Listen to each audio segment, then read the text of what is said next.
If you want better taste from your cigarette, Lucky Strike is the brand to get. It's toasted to give you the best taste yet. It's the toasted cigarette. They take fine tobacco, it's light tobacco, it's mild tobacco too. And it's toasted, yes, it's toasted, because the toasting brings the flavor right through. So to get better taste from your cigarette, Lucky Strike is the brand to get. It's toasted to give you the best taste yet. It's the toasted cigarette. The following program is rated TV MAL. It contains strong language and is intended only for mature audiences.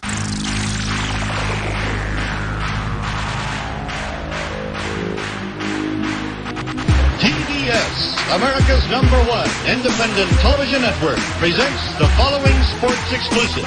You're listening to Basically a Sports Show. Follow us on Twitter at Basically Sports. Subscribe to our podcast on iTunes. And check out every episode of the show at basicallysports.tumblr.com. Now here's your hosts, Zach, Greg, Mike. and this is Andy, and you're listening to Basically a Sports Show.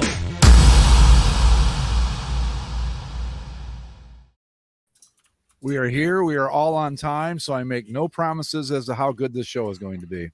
I'm just going to say right off the top. It's truly a valid point considering our history. Right. So if it goes off the rails, you know why. I'm just going to say. It'll just be because Jesus couldn't find Thanos in time. That's the reason. Speaking of which, Cosmic, if you're listening, add Born Again Thanos to the list. Yes. It's got to be. Yeah. That's a given. That's going to totally be on there. Yeah. I'll have to make sure to keep the photo evidence for when the time comes, so that people understand what I'm talking about, what we're doing.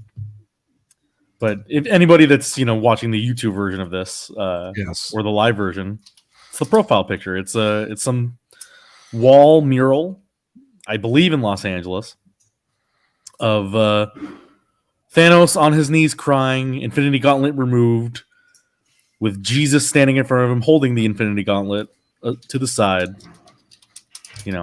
hand on Thanos' forehead, forgiving him for his sins against the galaxy, the universe. That's a lot of sins, man. He Right? killed. Half of everyone. Well, I guess the question is this Jesus that was able to intervene and stop Thanos and said, "It's okay, my child, everything will be okay," and took the Infinity Gauntlet away from him? Or did Thanos do the deed and he was so overcome with grief that Jesus forgave him for his sin? Well, he was living the simple life of a farmer afterwards. Indeed. Wait, Thanos or Jesus? Does that Thanos. work with either one? Okay. No. Jesus wasn't a farmer. Jesus was a carpenter. No, but I can see him being a farmer now, right? Nah, he lived in first century Judea. That's a lot of desert. Yeah, but these days, though, I can see him out in the woods. Got some weed growing in the back. I can see it happening. I'm just saying. There's this mural from the size of it. The details are so kind of lost. It looks like a homeless dude holding a saxophone standing in front of Thanos. So it took me a minute. I thought it was like khaki pants. It's a strange Jesus, that's for sure. I know there's like a million. Here you go. You got a larger image. There's the original. So Trash Night, is that what I'm hearing? Yeah. Oh yeah, no, they are still on time today, so don't worry about them. Okay. So we have classic ripped no shirt Jesus with like hardcore abs, big pecs. Share screen. Not emaciated, fasted in the desert for 28 days, Jesus. Yeah, got his beard all trimmed up, his hair looking nice and smooth, eyebrows done.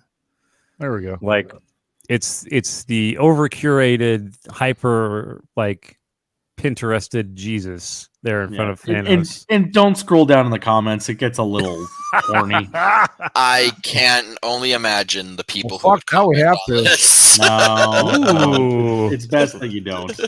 Ooh, Thanos in like a thong. That's nice.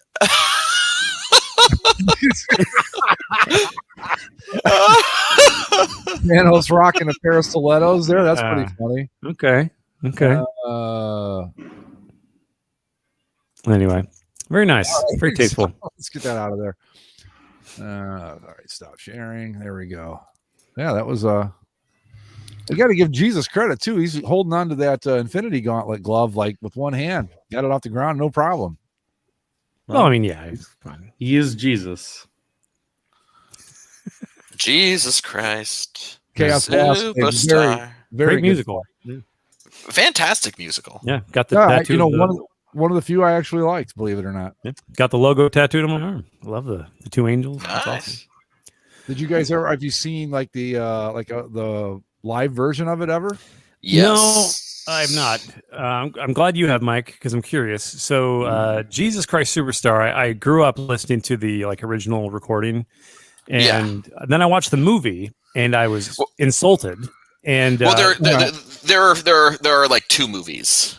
there's every version of Jesus Christ Superstar is different. And they make it all contemporary and modern to where like Jesus, there's one where Jesus was like a Mohawk, like punk, and Judas was like this torn shirt, like rocker dude. It's like, we're trying to connect to the youths. Yeah. Yeah. No, they do a lot of that where like they try to like make it, like you said, contemporary, where they try to bring mass media into it. Like there's one where King Herod is supposed to be like a Vegas lounge singer or something.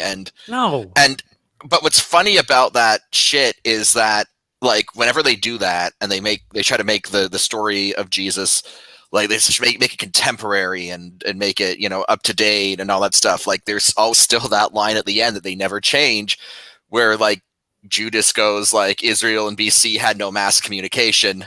When you've just finished, barfing up social media hashtags and like TV cameras all over the stage. So like, I don't know, man, what are you doing? But no, like the original one in the 70s were just straight up, hey, we're just gonna have like Romans and dudes in the desert is probably the best. Yeah, there's a lot of Vietnam allegory and shit, but I mean, did you, Mike? When I saw it, it was with Ted Neely and Carl Anderson, who were in the original cast, and then. That was far past my. It was in. It was probably in the late '90s when they came back to do it. It wasn't like I saw it in the '70s. It was the one that I saw. The one that I saw was the stage version of the one, Andy, that you said you felt insulted by, where it's like all of the Romans are wearing like this like almost bondage gear-esque leather armor, and the disciples are all wearing like, I don't know, like punk, like street clothes, and you've got like the priests wearing like the Neo Matrix, like all black. So it was the one that I saw live was pretty not the best, but the music was still good at least. So there's that. The one I saw seemed pretty traditional, I guess, for lack of a better description of it. It was not entirely different from. It was different than the movie because the movie was. I don't know. I guess maybe if you did acid, the movie might be. Yeah. Well, like the original 70s movie is very much a product of the 70s. Right. Like, yeah. And then it fits really. Yeah, it's perfectly fine. Like in terms of having like an updated take. The one that really, I think, again, just the one that doesn't work for me is again when they try to like make it really contemporary and it's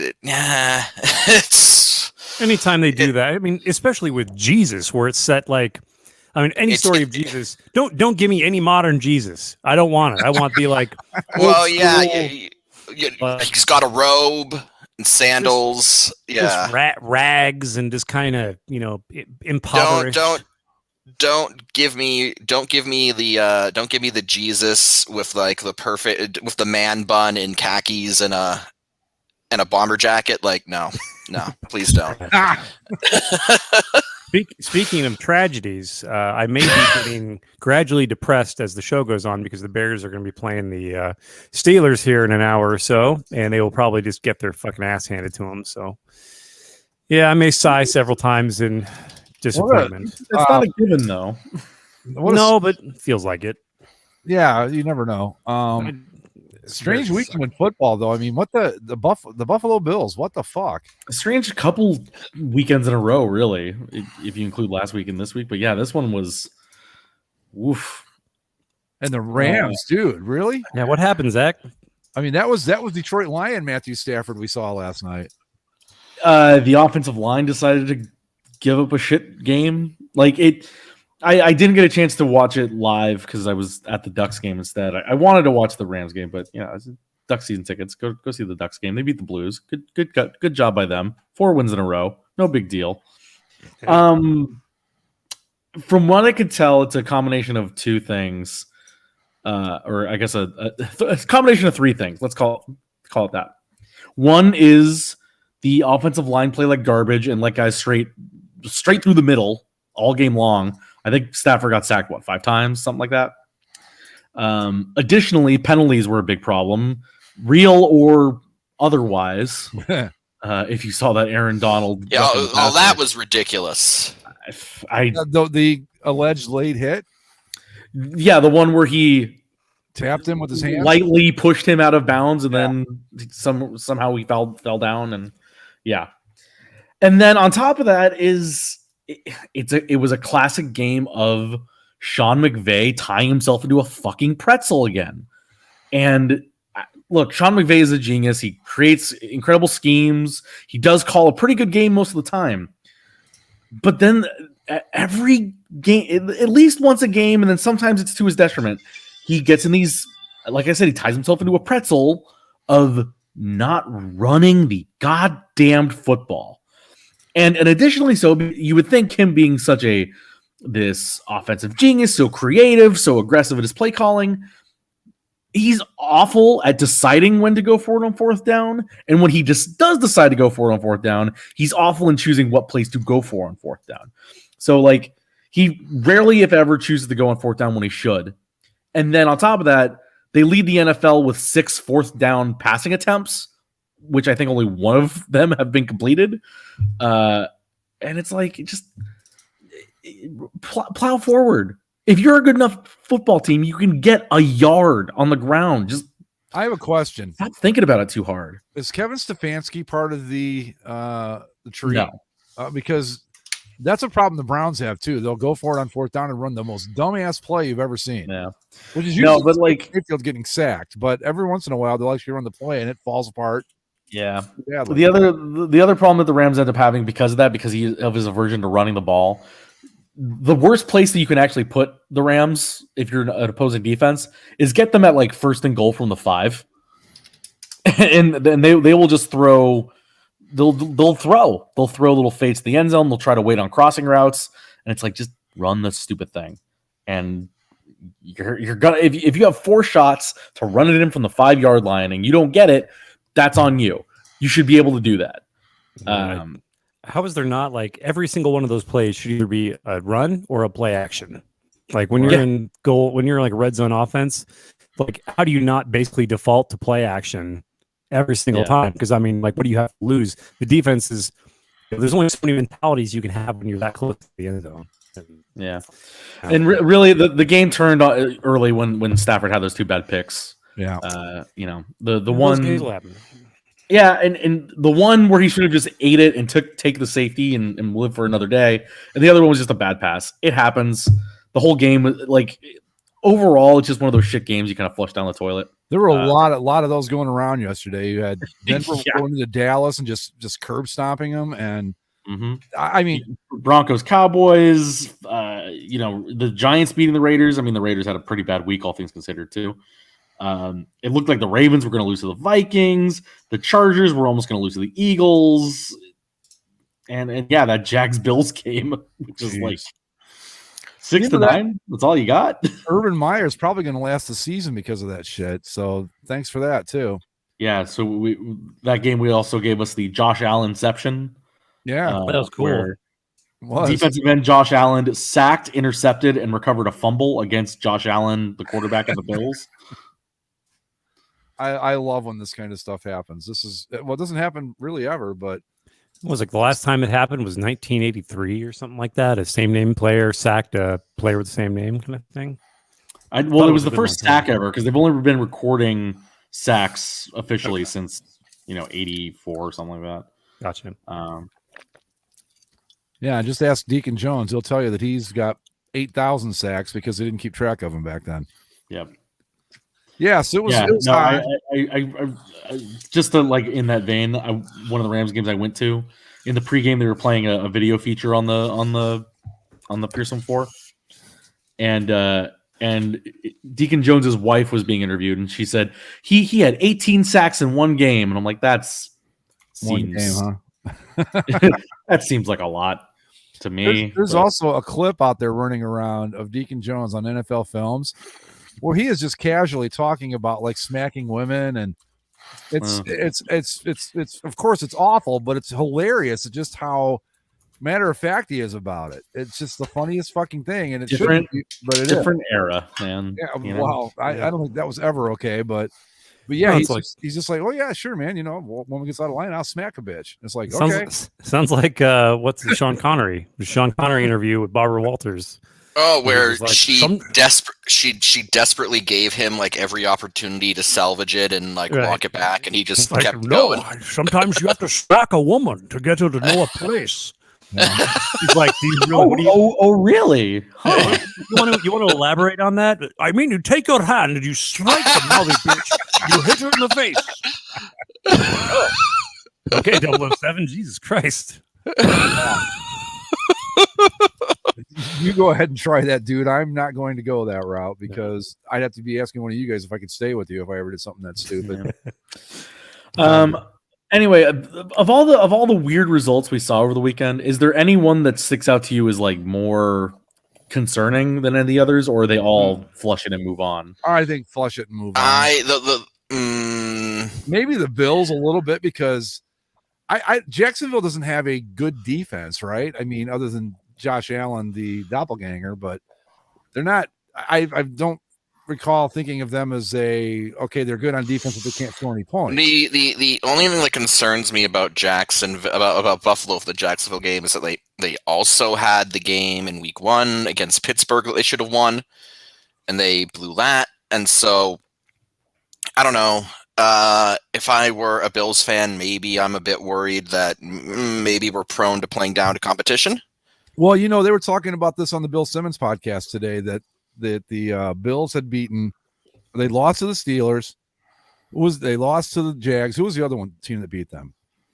Because they're 5-3 now, right? Oh, they lost to the Titans. Yeah. All right, so the Titans in a very good Monday night game. The Titans lost. You can go, okay, because the Titans look like they're going to be pretty good with the other two. But two of their wins are against the Dolphins. Right. One of their wins against Washington. And the other one's against Kansas City, who's not good. And a 40-0 win over Houston. Yeah. Yeah. So you kind of take the totality of all that and you go, I don't know, maybe not. I mean, and you say their win over Kansas City, who's not very good. The problem is, we were all saying, oh no, Kansas City's out of it. Every team in the AFC West all has 5 wins, so they're not as far out of it as well, yeah. You once thought. Well, I think that's just because the AFC West, I think, just ended up being very underwhelming compared to what we maybe thought it would be. Yeah. I don't know. When you've got the Chiefs playing a Roger-less Packers team, and they only win by 6. Yeah, and they scored 1 touchdown, and half of football Twitter was like, "Oh my God, Patrick Mahomes is back!" It's like he threw a touchdown.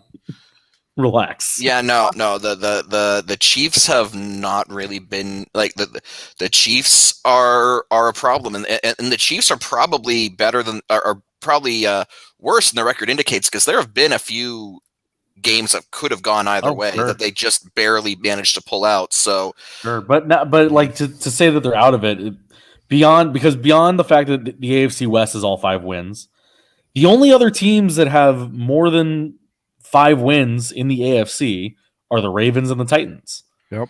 New England's got 5 wins. Pittsburgh will likely have 5 wins after tonight. Same with Cleveland and Cincinnati. So the AFC is Ravens and Titans, and then a whole muck of 5-win teams just kind of Ravens and Titans. It's the early 2000s all over again. Like Right. this Ravens, both the Ravens and the Titans are not like these pillars of the conference either. You know, like the Ravens are coming together, but they had kind of a wonky start, and they've had a few wonky games, including yesterday. I feel like there's so many teams that are like the Saints this year throughout the NFL, where you just don't know what you're going to get on any given day. Yep. It's either a domination or a stumbling. There's no, like, besides from maybe the Bucks, like there's only a few, like maybe 2 or 3 like truly elite teams, and even then it's not convincing. There's not a runaway, but I mean, you say like the Bucks, but the Bucks lost to the Bucks. Saints. Yeah, Jesus Christ, yeah. So the one thing I was looking at, the one score caught my eye was Jets and Colts, and the Colts won 45-30. But this made me laugh that the Jets are down. They were down to the 3rd quarterback now. Josh Johnson, this journeyman guy. He had like Josh Johnson, really? Yeah. That's a name. Okay. 27 of 41, 300. It sounds like the name of the clone presidential candidates from Futurama. Right. I mean, Josh Johnson and John Joshson. Yeah, literally the Jets' 2 quarterbacks are Josh Johnson and Joe Flacco. Well, and Mike White. Well, he got hurt though, right? Right, but his jersey is in the Football Hall of Fame now, so he's It is? Mike White's his jersey is in the Football Hall of Fame, I think, for some achievement for a first NFL start or something. I can't remember. Huh. But it's got behind glass, the hideous Jets uniform. Oh, great. Will be forever evergreen. Gotham preserved. green to you. Barf. But, yeah, God damn it. Did any of you guys watch the Colts Jets game? Oh no, I had so many better things to do. I watched a bit of it. So, my God, was that that was bad news, everyone. What's that? Steelers will be wearing their Color Rush all black. That's right. Oh man. Yeah. Oh, so we could have had like a really nice classic uniform matchup, but we're not. Okay. Nope. No, look, the thing that I took away going into this weekend of football, and it proved to be right in kind of a weird way. This was the Sunday on the calendar of the entire 18-week calendar where you can say, oh, you know what? Every Sunday is taken up by stuff. I'm going to go to the store today. Today is my day to go get something done on a weekend and not watch football, because all these things are stinkers. Like Bears Steelers Monday night. If I wasn't talking to you guys, like when we're done with the show, I'm not watching this game. I'm going to go watch TV. I got plenty of TV to catch up on. Last Thursday, I actually had my own high school football game to cover, but I wouldn't have watched Jets Colts. And then yesterday I went shopping for Christmas decorations. So already? Oh, come on, now, Greg. It's November. Come on. November. It's like the second week of November, isn't it? Yeah. Okay. We made it. We thought made a group decision here to wait until after the time change to allow ourselves to go Christmas stuff. A group decision, like all of us, or you did? No, like me and my girlfriend. Because I don't recall that conversation. I'm not saying it didn't happen. I just don't remember it. No.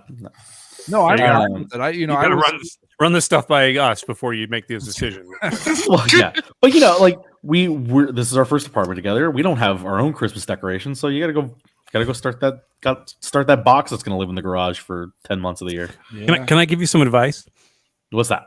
Okay, so you may have already done this, so it's no big deal. But what I've found in the last few years of house decorating or Christmas house decorating with the missus, one thing I've totally begun to loathe is a traditional Christmas tree. I don't want to put it up. Yeah. I don't want to put it away. I don't want to fuck with all the ornaments.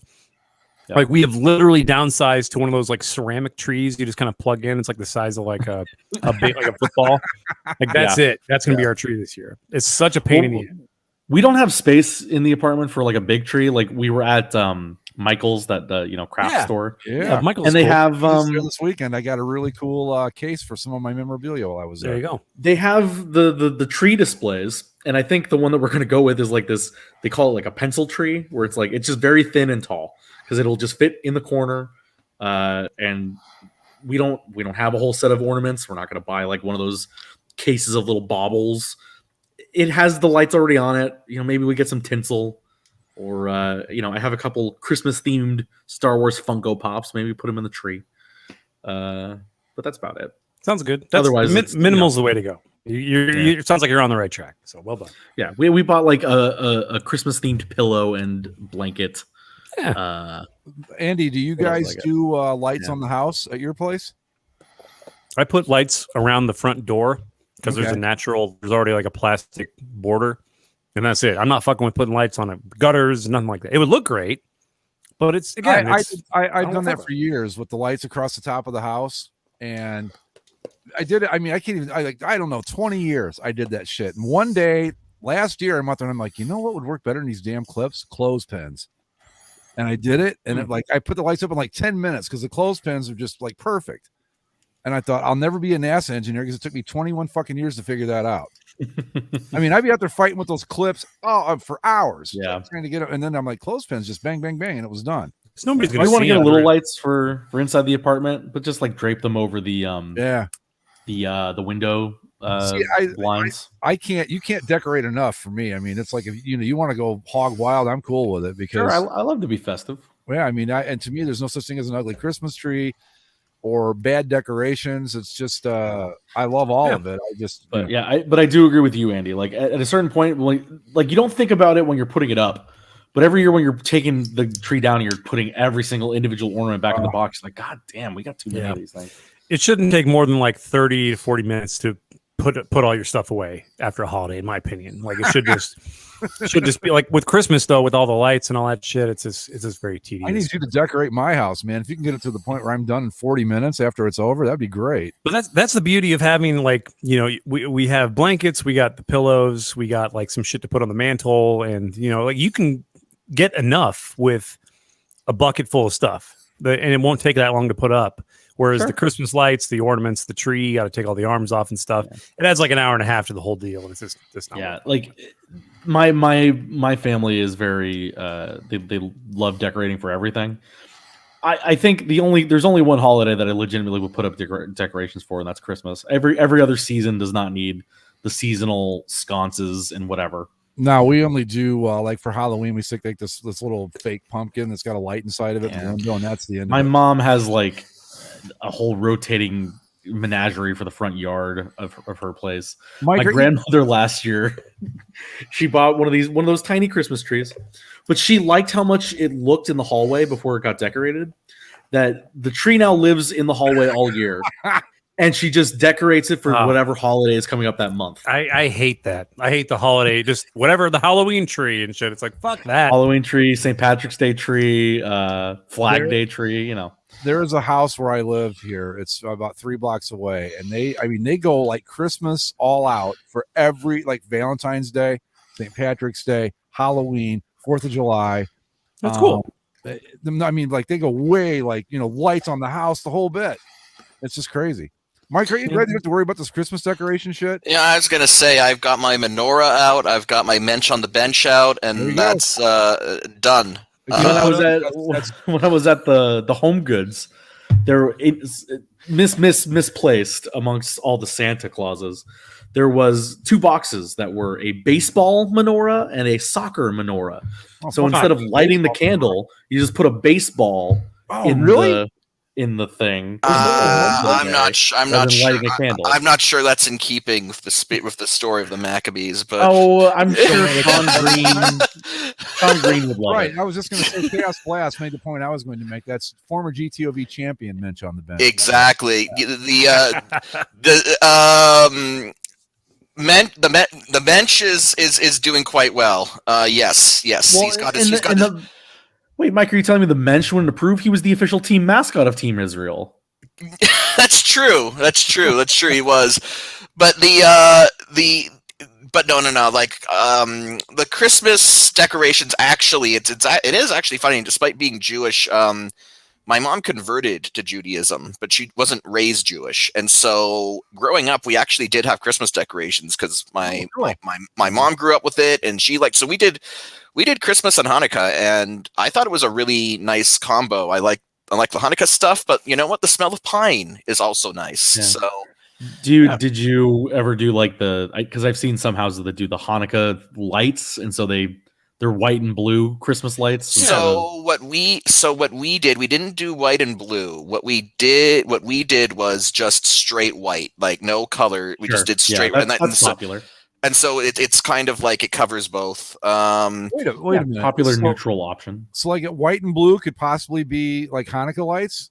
Yes. Yeah. Oh, I did not know that. I'll have to check yes. that out. And then there's but really, you know, for my purposes here, the one thing, especially now in my new place, but my new place is like an apartment, so that limits what I can do decoration wise. But like, if I had like a house, I think the holiday I'd go ham with is actually Halloween. Like, it's hard. It's a natural fit. Like, I love decorating for Halloween. What do you not have a lot of stuff at your current place, or I guess it's a new place? So it's a new place, and so and again, it's like the place that I was in previously was a townhouse, which allowed me to decorate a bit. You know, I could put out like a pumpkin. I could put out you know, a few Halloween like things here and there. But now I'm in an apartment, and so I can't really decorate anything outside. But I've got like a few little things that I put up inside, which promptly then went back in storage. But yeah, Halloween I think is Halloween is the holiday that I really enjoy. Although to be honest, you know, again, despite being Jewish, and I guess maybe this is because I did grow up with it, I do like Christmas decorations. The pine is nice. It's just a really cozy feeling. So you know what, my bells and what's the other one that I'm just a sucker for? Bells, and there's one other, I can't think of it now, but like any like Christmas holiday bells, I love all of them. And I'll think of the other one like 2 hours from now and go, well, that's it. The thing that seems to be wreaths and bells. Wreaths. Okay. Yeah, the thing that seems to be in vogue this year, based on our looking around yesterday, and something that we somehow fell backwards into saying, you know what, we actually do like this, is the red and black flannel with you know, the old school red truck with a Christmas tree in the back. Okay, that sort of look. That's cool. Apparently is very popular this year. Kind of a rustic, like farmhouse Christmas kind of rustic thing. Christmas tree farm, America. Yeah. Look at this show can do anything. Look at us. We're doing Christmas decorations. I mean, come on. You don't get this kind listen. of Listen. Look, here's what we got to cover today. The Arizona Coyotes won a fucking game against the goddamn Kraken. Their first game. Who gives a shit? Nobody cares. Pop the champagne. No, I'm loving talking about Christmas decorations. I'm just pointing out that we are capable of it. Most podcasts. We can talk about the Coyotes. We can talk about a week of bad football games. Yeah. And we can talk about everyone's favorite mercurial green and gold wearing quarterback. I was gonna say, is this gonna be like the Andy vindication episode where he's been like, I mean, you know, I almost don't want to dignify him with conversation, because I mean, all he did was out himself as a piece of shit and like a total moron. So like, I have nothing. Well, the best comment I saw about it was that because he admitted to taking, what was it, a horse dewormer paste. That it's like well, when he gets back onto the field, his mane should be nice and full at the very least. So he'll have a very shiny coat. Yes. Yeah. To be fair, and I'm not advocating for it. I still think the vaccine is the best route to go, but there have been some studies, not COVID studies, mind you, but studies that show that ivermectin has been effective as an antiviral. So I'm not going to be. I get that. But like, He's still a moron. But until the league, and until studies come out that show that it is effective against COVID, then, he shouldn't be saying, I took it, therefore I should be, The other problem being that he said he took it because Joe Rogan told him he could. Yeah, and maybe I'm biased because I've got a family full of doctors. But the deer antler stuff, right? Yeah. Has anyone tried that? Does that work? I'll give it a go. But yeah, maybe I'm biased because I'm from a family full of doctors. But like, I cannot fathom someone going like, I'm going to take my medical advice from Joe Rogan. Like, what the fuck is wrong with you? It really is like, if they may come out with a study in a few years that shows how like ivermectin's effectiveness against XYZ things, and it's like this incredibly useful thing, and it already has been proven as it's won the fucking Nobel Prize and stuff, but because it's become this mascot for like defiant anti-science shit, it's besmirched the once non-notable name of ivermectin. But it's more the arrogance and this multi-millionaire quarterback who he and his team get all the favors in every single game. They everyone kisses their ass. This charming piece of shit. He's hosting Jeopardy, and he's he ain't gonna be doing that anymore. I can tell you that much. he went full heel turn, man. I mean, he just like totally with that. But here's my thing, and we talked about this a couple months ago. You don't want to get the vaccine, that's fine by me. Don't. It's your choice. I'm vaccinated, so fuck you. I don't care. But, and I think we specifically said this, when they ask you why you didn't, don't spout a bunch of fucking nonsense. Like I was immunized homeopathically. That's not even possible. I'm sorry. His response when he was asked that question too, yes, he said I'm immunized, and then he went further to keep saying like, oh, it's a question a lot of people are asking that. It reads different when I read it on the page because I finally heard it out loud again today on the Press Box podcast who was going over this stuff, and it just struck me with how just like I'm this and this is why, the way that he speaks, right, and the way that he presented it, he never had any. I guess when he was speaking, he was clearly trying to slip by it as cleanly as he could, and not just be like, "No, I'm not." And then whatever he said, "Oh no, I'm immunized. This and that and whatever. It's fine." You're not. Well, I mean, there are two ways: you can get the vaccine, you can get the fucking disease. That's it. And now he's immunized.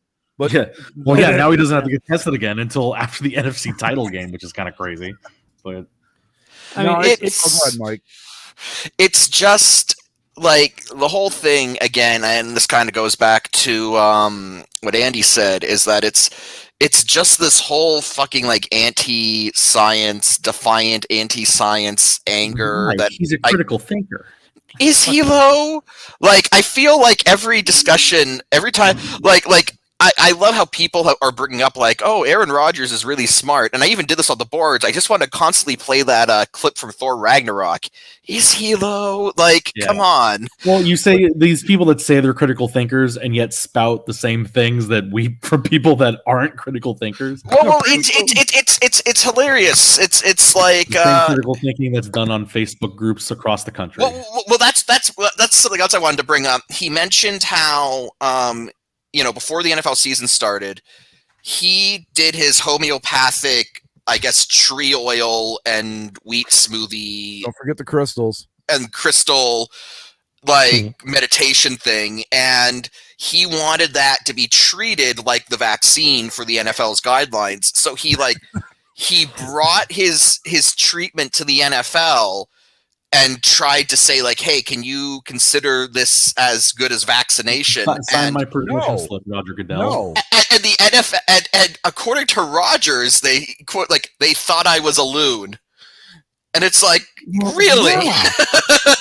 and so I really just wish I could see what that presentation was like, because I legitimately bet it was just him printing up like 60 pages worth of Facebook comments and handing it out. You know who Aaron Rodgers is? He's the guy who, when you've been waiting to get off on an exit on a really busy exit on the interstate. And then just as you're about to get like onto the exit ramp, you see some asshole holding up traffic with a right turn signal, just waiting to just get cut. Let somebody just sneak on in. Just let him sneak in there. That's gives him. give you that smug little wave, like, yeah, I kind of, I didn't wait like you did. I just like, You just, know, the whole thing. I do that. Zach, I swear to God, I'm getting in the car right now. I'm on my way. Justice is en route. I could have taken the whole thing. I do it too, Zach. Come on. Why would I be a dummy and wait in the long line? I'm just gonna get to the front. Like, come on, right? If someone's gonna let me in, then that's their fault, not mine. In the Midwest, we have this thing where everybody lets one person go, and it all works out. So, like, if I go all the way down and someone is really just blocking up the lane, okay, fine, I messed up. Good job on you for holding your ground. But if you're gonna let me in, it's, you know, yeah. Hey, look. I'm Canadian. Chaos Blast can confirm this. We are as a people so good at just patiently waiting in long lines. So this is lost on me. But you guys got to go to the Midwest. But don't you guys do this in Illinois, Andy? Where it's like if you've got a situation like that, it'll go, okay, like say I'll let somebody out and then I go, and then you're like, you're behind me, you let somebody out, then you go, and then it's all about feel, you know, like it depends on because there are like if I see somebody who's doing that, but they have like a Cardinals sticker on their car, I'm not going to fucking let them in. Or if they're too aggressive, like if they start, yes, yeah, you know, then it's like fuck you, no. Then Dennis is also right. Sometimes it's just, you know, you're in the left lane, you got to get over, and it's you or the guy next to you who's going to live. Me. Oh man, this is killing me inside. Like I deal with every day. I deal with drivers who it's like, all right, everybody, here I go, good luck, and they don't even fucking care who's next to them, in front of them, behind them. They just kind of that's Florida every day, man. Like every minute. Oh yeah, no, that here, although it's less Mad Max here and just more like casual, lazy, like indifference. But actually, to Chaos Blast, what Chaos Blast said about the TB12 method, Brady's been vaccinated since April. So, yeah, because he realized as like a function of being in the NFL this year, it would just probably be much easier on his entire life if he just did the thing. To get back to that, but you know, going back to the whole Rodgers and comparing Rodgers to Brady, like. Wow, like who would have thought like that of between Aaron Rodgers and Tom Brady, like Aaron Rodgers would have been the one to go full wacko alternative science health. I knew he was in trouble the minute he showed up with a man bun this year. I was like, okay, something happened. Well, he says that he was growing it out for his John Wick costume for Halloween. Oh, is that what it was? That's what his the fact is. Well, then again, I haven't seen if he's gotten a haircut since last Sunday or not. But here's the thing: I'm just gonna I think there's I mean, he's far from the only guy in the NFL that's not vaccinated, right? No, there's more guys in the NFL than probably. I mean, probably more baseball players, but yeah, more than hockey and more than the NBA. Yeah. So here's the thing: the answer I will respect is I don't want to get it. I'm healthy. I'm in an age bracket where I'm probably not at very high risk, and I'm just going to roll the dice. Okay, I can respect that. Sure. Don't come to me and go, "Oh, I got a homeopathic method." You know, homeopathic means it doesn't fucking work. Look it up. It's like Latin for this doesn't do jack shit for anything. Yeah. Well, because the other means. The other thing that he put out there, which again, I think to play with that, if you didn't want to get it and you're in the NFL, fine. There's protocols that you are going to have to follow. If you're okay with following those protocols, great. And he on the McAfee thing, on the McAfee show where he was, did his long interview, he said, I'm tested every single day. Some guys go on vacation on the weekend, I have to stay, and I'm tested every single day. So that's why he felt like he didn't need to do some of these things. But in addition to not following protocols, like, yeah, if you're not vaccinated and you're getting texted, that still doesn't. But he would like choose to not wear his mask in the interviews when somebody asked him about that, he said, "Oh, because I don't agree with it." It's like, okay, well, what about the rest? But it's a protocol. Well, it's a protocol for you being in this locker room right now. That's a rule that you need to follow. Yeah. So maybe just do it. And He's Aaron Rodgers. He doesn't have yeah. to. He did that whole goalpost movie shit where it's like, well, from a certain Right. point of view, I was totally vaccinated. Well, from a certain point of view, I'm a fucking elephant. You know, like From a certain point of view, I'm a Jedi Knight. What do right. think of You know, that? like it's just From a it's, certain point of view, Darth Vader killed your father. That's what I was trying to get to. I couldn't remember Yeah. the line. but, I mean, it's just From a it's- certain it's- point of view, you can make out with your sister. Yeah, he just it was a total douchebag move on his Yeah. part. Just- Just own it, man. That's all I'm asking is just fucking own it. Go, I don't want it. Here's why. Don't feed me a bunch of nonsense, you know. And I'm talking. Look, I've taken that motherfucker 3 times now, and it's fine. I understand and I get it. There are people out there that go, it's a 1 in whatever gazillion shot. They don't want to be the one. I understand that fear. So I'm not going to be too hard on people that don't want to get it, but just give me a good reason. Don't feed me. Well, I mean, the whole thing was full of shit. He claimed to be allergic. Well, Which you I read wouldn't something know else. unless you took it. What I read something that, and I don't know, I can't verify this, so I don't know if it's true or not. But I read another story where he said he was allergic to one of the ingredients in the mRNA vaccine. I don't know if that's true or not. I don't But know. aren't the ingredients in the vaccine like water, salt, saline, and No, MRA? there's other stuff. I mean, I don't know what any of it is, but I mean, that's a very specific fucking allergy, is what I'll say. I'm not saying he's not, but I'm going, wow, that's pretty remarkable. I will say that.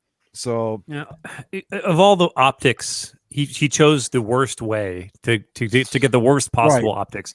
I mean, as that McCaffrey interview was happening, like you could see, like it's like Aaron Rodgers was imploding in real time. yeah, You could The see instant it. that he invoked the woke mob phrasing, like that's when you know that it's like, all right, I And don't then need he- to and listen then- to a single second more of this. and then he but, compared continue himself- to tell. And then he compared himself to Martin Luther King Jr., which was Yeah. I didn't catch that. Oh yeah, didn't he say- used he misattributed the quote of a righteous a righteous person should like object to any unjust law or whatever the actual quote is. And basically he tried to say that he was standing up to an unjust law and following the mantra Okay. of All right. Martin Luther King. Fine. Okay. If that's the route you want to go, I respect that too. But you don't get to make it up as you go along. You don't get to go all of a sudden after you've been busted for a million other fucking things, unrelated. Where I immunized myself by like snorting crystals and chanting around a fire. well. I mean, his girlfriend. Revolutionary and go, oh, you know what? I'm fighting the man. No bullshit. That was your last excuse. I mean, his girlfriend eats Liquid dirt clay. or eats dirt and drinks spring water that she collected herself. So Liquid clay. I thought that's liquid. Oh yeah, she drinks liquid clay, That's got to be nasty, right? and she's one of those vagina sun bath people. Oh God, really? So yeah, the jade egg kind of thing. Yeah, like Gwyneth Where Paltrow. they stick Yeah. their assholes up in the air for sunlight. yeah. No, that's her. That's basically Fuck's sake. yeah. So Yeah, here's what Rogers said. He said, the great MLK said, "You have a moral obligation to object to unjust rules and rules that made no sense." Then object from Which- the beginning. Which isn't the actual quote, but That aside, if that's your stance, then make it your stance from day one. Don't feed me a bunch of bullshit. And then when you get busted, go, oh, and by the way, I'm standing up for whatever he's supposed to be standing up for. No. That is not. You don't get to say I, a multi-million-dollar Hall of Fame athlete, who has access to anything I want, basically. I equal a black man in the 1960s. Our oppression is equal. Like that is not. That is wrong, sir. The NFL wants me to wear a mask is not the same as the systematic oppression of Jim Crow era the South. Like it's like I'm it's I'm not. Did he follow up with a question about like, hey, so how did you? Since you're so in touch with MLK and that time period and stuff, how'd you feel about George Floyd? I bet that really hit you hard, And I'm sure. you think You think Pat McAfee asked follow-up questions? No, Pat McAfee's great interview style is, whoa, bro. Oh, wow, bro. Whoa. Yo, whoa, man. Yeah. Well, anyway, he gets a shitload of good guests, and he does fuck all with them, man. He just lets them talk, and sometimes they do shit like this. And that's the thing. I mean, sometimes you're going to get gold out of that, But no, look, hey, like I said, whatever the king quote is he was trying to go for there, if that's your position, then that's your position. Make it your position. You guys know where I stand on a lot of these things, and I have not changed that one iota throughout this whole thing. And I like all of a sudden going, well, back before this started, I was this, even when I really wasn't. And that's what he's doing here. It's like, if you're going to make a moral stand like this, then from day one, when they go unionize, you go, no, you know why? Because unjust laws need to be, not obeyed or whatever the fuck it is. And ultimately, he didn't do that.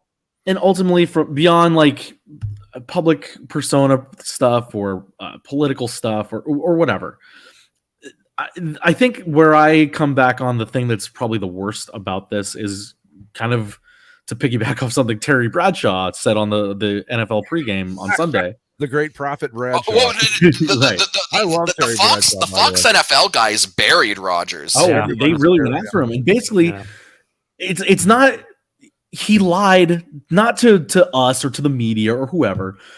The way that he portrayed himself, he lied to his teammates, the people that he has to go through this with and be in the same locker room with every day. Now, I don't know what he was telling them in the locker room. He could have told them about this shit.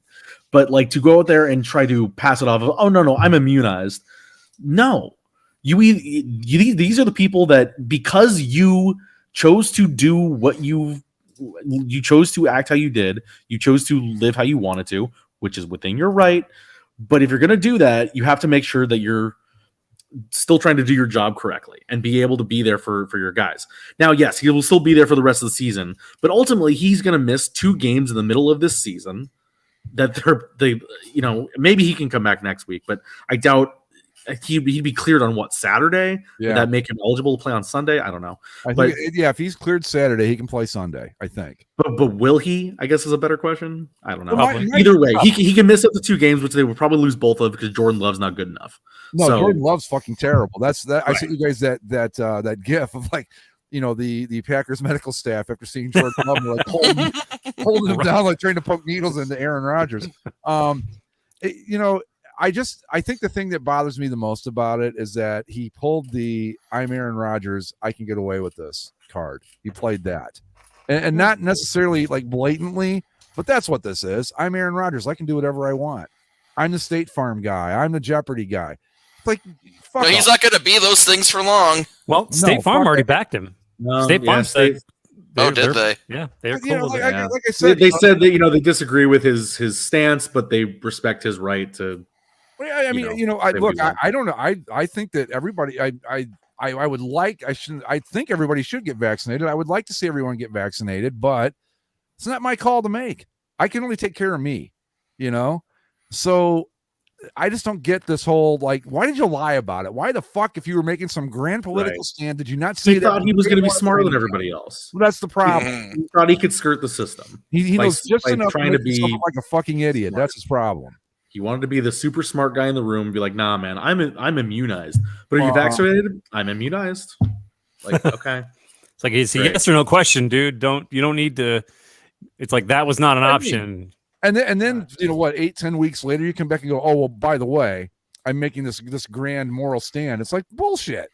I mean, he has so fucking hollow. That's what drives me nuts. He's just mad that people got mad at him for and quote put him in the crosshairs of the woke mob. And right, okay. And then the second quote was, let me pull it back up. The second quote was, the final nail gets put in his cancel culture casket. Oh, please. Fucking I get in a real casket, you son of a bitch. Just be gone. Like, I cannot stand this mother. And he goes and oh, yeah, it was probably an unvaccinated player, or it probably was a vaccinated player that gave it to me. Because that was his other point they wanted to make on McAfee was the whole well, if the vaccines are so great, then why did people keep getting the COVID? And it's like, well, because that's again not how it fucking works, you idiot. It's straw man shit. And he's just trying to be like, well, if your vaccine is so great, then how come a vaccinated teammate gave it to me? It's like, you can't. It's like you said, constantly moving the goalposts so that he's not wrong, and then everybody else is just attacking. And here's my thing too. If I'm again, you don't like the vaccine, you don't like vaccines in general. That's entirely your right. It's a perfectly valid. I don't know how valid it is, but it's okay to feel that way. But here's what drives me nuts, and I see this every fucking day. I'm against the vaccine, and now I'm going to tell you all the reasons that it will fucking kill you. And that, it's like, stop, enough with this already. Just enough. Over. And ultimately, with Aaron Rodgers, I think the thing that stands out to me too, at the end of it all, is that when the media drama was all about, oh, is he going to come back to the Packers? Oh, where is he going? He ate that shit up for months. But now that all the media attention is on him, but in a way he doesn't like, well, now it's the woke mob and cancel culture. So which one is it, Aaron? Do you want to be the center of everything for controversy when the controversy benefits you, and you're going to get mad at it when it turns the other way? That says more about you than you want to know what Aaron Rodgers is. Andy gave the description of the asshole in traffic. I'm going to go Aaron Rodgers. No, it's not Aaron Rodgers. Aaron Rodgers is a dumb jock who knows just enough to be a dangerous idiot. That's what Aaron Rodgers is. No, you know what his problem is, and you can't trust any man that would do this. Anyone that would dump Olivia Munn for fucking Danica Patrick, I'm sorry. That just right there. That should tell you where you were at. Smart guy doesn't do that. By the way, I have a man bun right now, so my brain may not be in the right place. I could be losing. Do you really? Yeah, but do you hold it together with like hemp twine or no? I did use a twisty tie the other day. Doesn't even count, until you get some hemp twine for it. Come on. Yeah. Well, after we're done, I'll get my copper pyramid and get some crystals and do my cleansing routine. You'll be immunized at that point, Andy. You won't need to take a shot. Exactly. Yeah, I got to get into my yoga sphere, and I think you need like 2 pieces of black onyx, an incense, preferably sandalwood, but that if you can get it, if not, whatever will work. Yeah. And if you can find, an anti-polarized meteorite, that'd be the way to go. That's tough, but it can be done.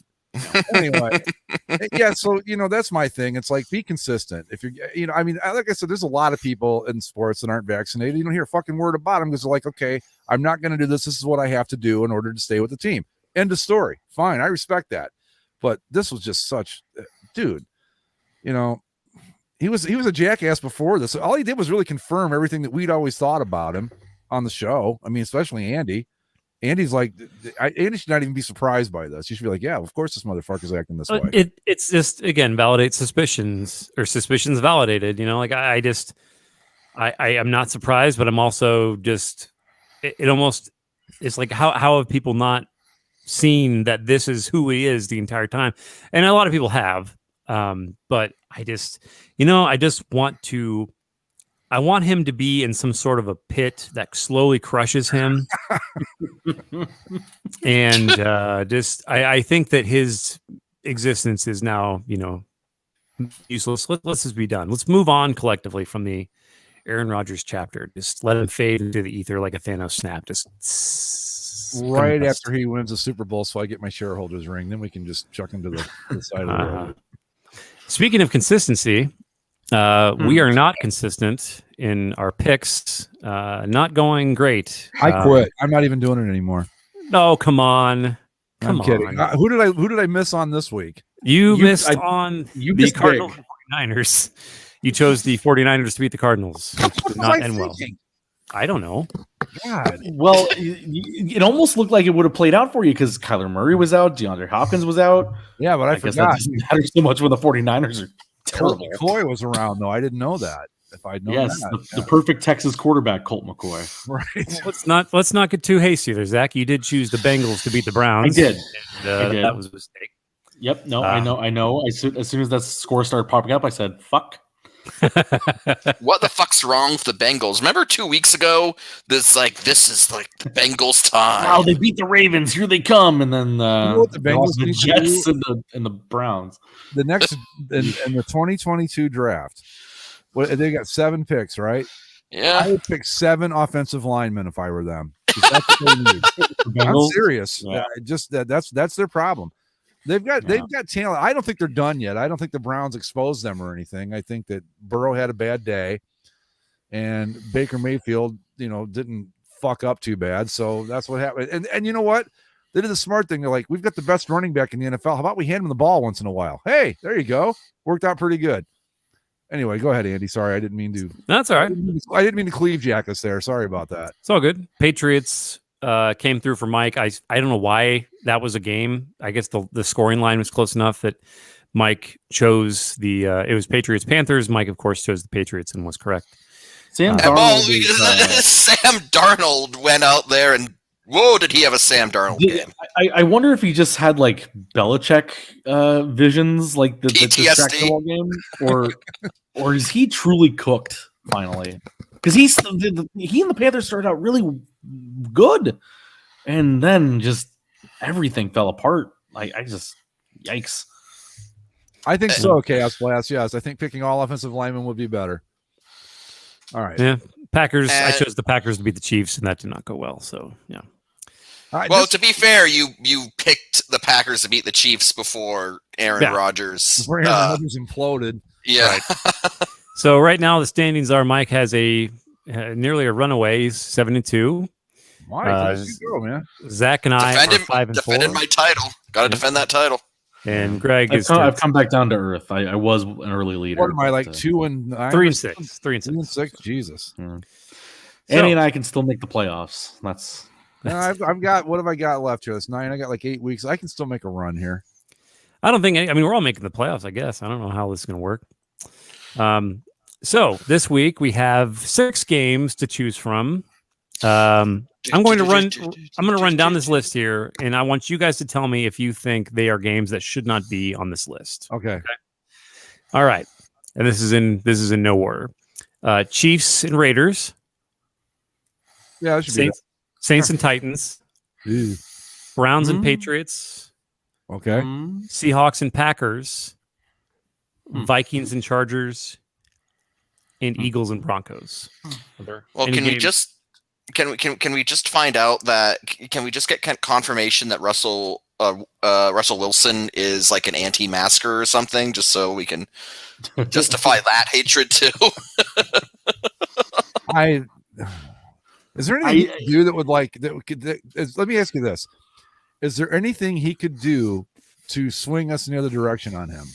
What would he have to do for us to go, hey, you know what? He's not such a bad guy after all.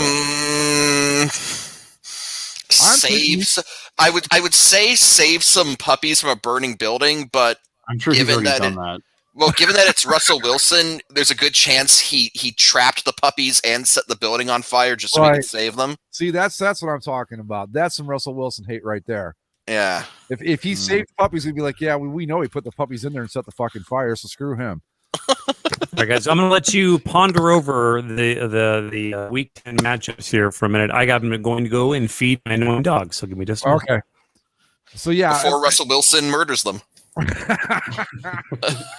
Yeah, I don't think any of those games Andy picked are out of the question. No, maybe Broncos and what was it? Broncos Eagles is probably, I don't know. I mean, the Broncos are 5-4 now. They blew the hell out of the Cowboys. That was a weird freaking game.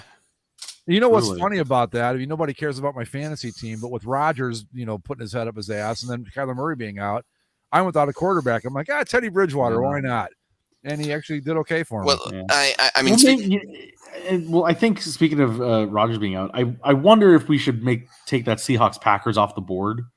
Yeah, because it's either Jordan Love or Aaron Rodgers on 10 days. We could be trying to pick Jordan Love versus Geno Smith, right? Which is okay. That's hilarious, actually. I almost kind of want to see that.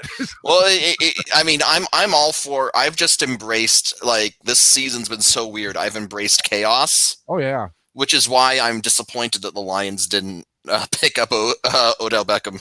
That would have been great. Let's talk about that for a second. What do you guys think about the whole affair with Odell Beckham Jr.? Oh, he can get fucked. Okay. Yeah, I'm just over it with him. I understand he wasn't getting the ball thrown to him in Cleveland for whatever reason, but I'm not a fan of these guys. Odell has been this guy forever. There's always something going on with him, right? It's just he could get plopped onto the Cardinals, let's just say, as a team that has the best record in the league right now. And yet he'd still find something to piss and moan about. So I don't think so. My thing with it is that I never thought it was a great match from the beginning. And everybody's saying now, well, now he's going to go out and show the Browns how wrong they are, which is fine. Maybe if that happens, that happens. It was never a good match. And for him to say that he never got the ball, I've watched pretty much every game he's played in a Cleveland Browns uniform. And my biggest complaint was that Baker Mayfield would constantly try to force the ball into triple coverage trying to hit that guy. So, I mean, I can edit any video to make it look like he was always open and never got the ball. Or I can turn around and show you all the times that Mayfield forced it in on him. But I hope he goes somewhere and I hope he succeeds. But I'm not going to let my Browns take the hit for it because it was a bad move to begin with. They didn't need him, and it didn't work out. So okay, fine. If he goes to the Raiders, it becomes great again. Good for him. But don't I will let the Browns take a lot of shit because they deserve a lot of shit. But on this one, they're not wrong. They need to move along from him. The thing that rubs me the wrong way is like when he's saying like, if you're not a contender, don't claim me or there's going to be problems. Like, fuck you, guy. Right. Walk into a OBJ conversation. There. Yeah. Okay. Like again, as Zach said, like he's always been this guy. So it's like, what if a contender claims him, he's not going to be a problem? Like he's and the problem is no contender can afford to keep him right now. He's too expensive. Yeah. So the other thing is like, not only is he a headache, he's an expensive headache. Yeah. Why in the world would anybody worth their salt want him right now? Well, and some of the teams he said that he wanted to go to, he wants to go to the Seahawks right now. Like, okay, sure, have fun. Yeah, fine, whatever, man. It's been his dream to get the ball passed to him by Geno Smith. Right. When he had this list of teams, somebody was like, "Oh, Odell bought Sunday Ticket this year, did he?" Yeah, it is. I'll give the guy credit. When he was here, I don't recall him being. If he was talking a lot and running his mouth and stuff, you didn't hear about it because he seemed to be a pretty good citizen while he was here. So winning will do that. I think they had a nice year. Anyway, Andy, when we were talking about the games, I think we want to take Seahawks Packers out. Oh, yeah, that could be because of the uncertainty. You don't know who's going to be quarterback for the Packers. Okay. Which we want to see the Geno Smith Jordan Love Bowl, but we don't want to have to pick it. All right, very good. Okay, so let's go ahead and have Greg. Or no, let's have Mike pick first. So Mike, pick 1 through 5. 1 through 5. I'm gonna pick 4. Okay, you will be picking between the Browns and the Patriots. Ooh. The resurgent Browns and the suddenly dominant Patriots. They're the same team. This is here's an interesting thing. The Patriots are 5-4. This game is in Foxborough. They're 1-4 at home. Good. I am going to. Okay, see, here's the thing. Both teams have been really inconsistent this year. Both teams have looked really good, and then both teams have put up absolute, dog shit. And so, all outs being equal, like Greg said, they're basically the same team. So, all outs being equal, I'm gonna bet with Belichick. I'd rather bet, on Belichick than against Belichick. So I'm gonna say Patriots. Okay, very well. Zach, be a good game. Yeah, interesting game to watch. See if what did you see? Mac Jones try to guy that who was it? It was he tried to twist his ankle. He got like the ball knocked out of his hands and did not see it. No. Did anybody see? I sent it in the text thread last night. That dude for the Vikings, and he was running down the field like waving his arm around in a circle. Did you guys see that? Yeah. Oh yeah. The wind. I don't know what the fuck he was doing, but it was hilarious. So look it up if you want to, folks. I'm not going to drag it up, but it was good. All right, who's next? Okay, so Zach, for me, pick 1 through 4, please. 3. 3. So I will use Saints at Titans. I feel like if I pick the Titans, then the Saints will put up 50, and be a good team. If I pick the Saints, the Titans will just steamroll them. But Derrick Henry is out for the foreseeable future, correct? I think he's out for the year, isn't Correct. he? They brought back Adrian Peterson to. Yeah. You know, coming off a win, I think. They lost to the Falcons, so they're probably broken. I'm going to go with the Titans. Okay. I'll pick the Titans to win that one. Zach, you may pick for yourself 1 through 3. 2. Okay, Chiefs at Raiders. Ooh. Oof. Tough one. Yeah. I mean, I want to think that the Raiders lost because of all the shit they were dealing with over the last week with Ruggs and his DUI and which everyone suddenly stopped talking about when Aaron Rodgers happened. Yeah. Is there anything anybody's happier than that guy about? I think, what is there to talk about? The guy was drunk, driving 156 miles an hour, and shit, really killed a woman and her dog and injured his friend that was in the car. Wow. So, for the game itself, it's in Vegas. I want to think the Chiefs are, now that everything's like equal, that maybe the Chiefs can like find themselves and push back forward. So I'm gonna go with the Chefs. Sunday Night Football in Vegas. All right, and Greg, finally 1 or 2, sir. What? 1 through what? 2. 1 or 2. I'm going to go with 1. All right, you are picking the Vikings at the Chargers. Oh, for fuck's sake! Which team will miss a field goal first? Now listen, I'll do you a favor, Greg. You can either pick that one or Eagles and Broncos. Oh Jesus! I'm going to go Chargers just because they're home. That's it. Can we have can this go to overtime and just have dueling missed field goals until the end of the game? Well, you got to figure there's going to be how many kicks are going to get missed in this game. I'm going to go like 2 on each team, right? Like 1 field goal. The Chargers did miss an extra point yesterday, so of course they did. And this game is in SoFi, so it'll be a pro Vikings crowd. Yeah. No. I don't know. The Chargers, I mean, they looked good for a while, and now they're back to being the Chargers, so I don't know what to make. Did they win yesterday?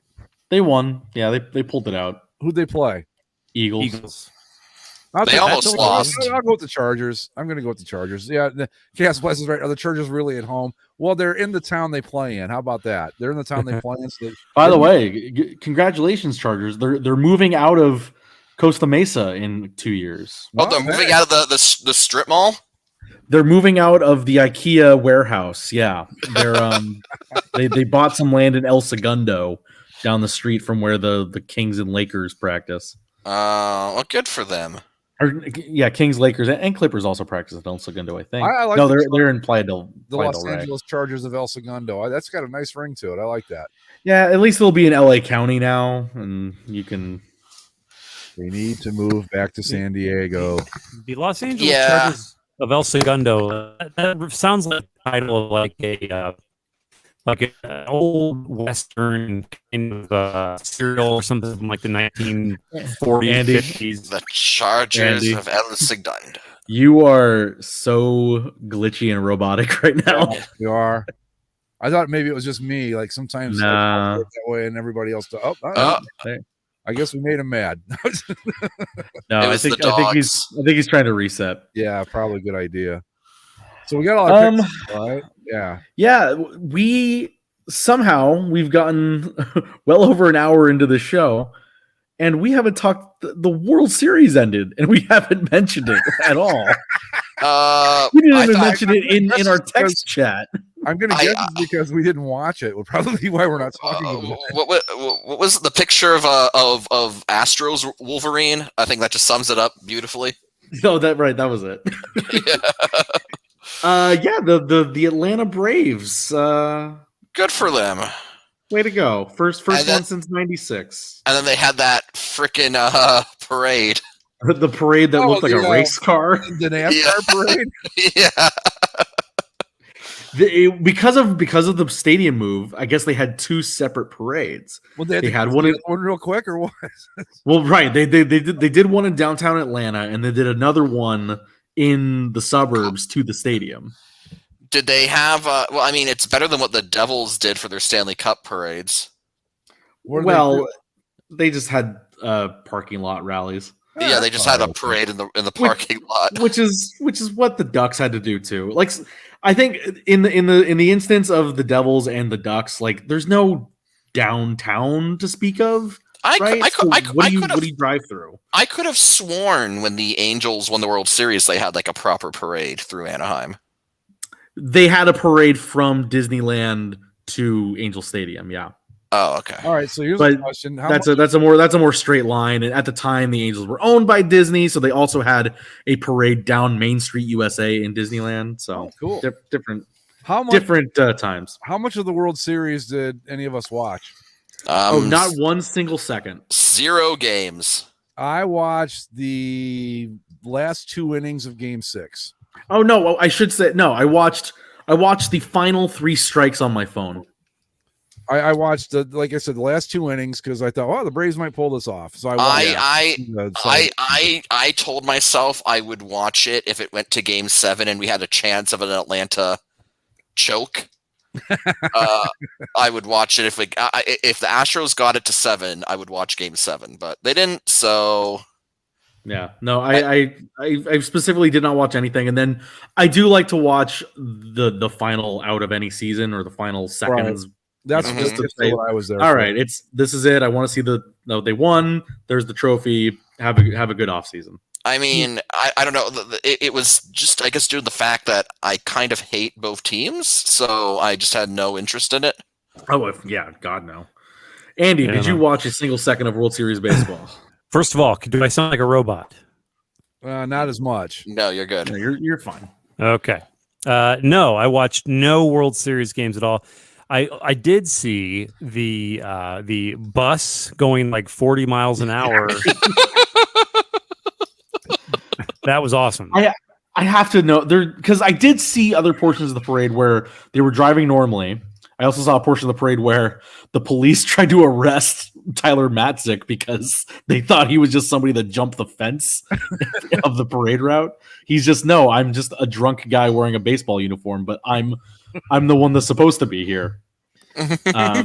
So I got to know that they were. That has to have either been at the end of the route or the beginning of the route when they were going to the next portion of the parade route.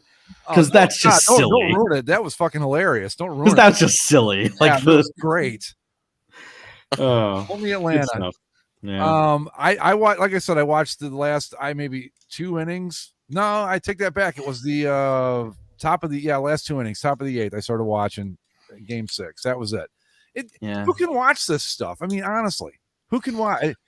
What was the shortest game in that series? Like 4 hours and 50 minutes? I think the shortest game was like 3.5. Yeah. 3.5 hours. And then somebody put on Twitter that the Yankees and Dodgers back in 78 or whatever, when they were playing all the time, did a 9-8 game. It took 2 hours and 15 minutes. Now, what the fuck happened between now and then?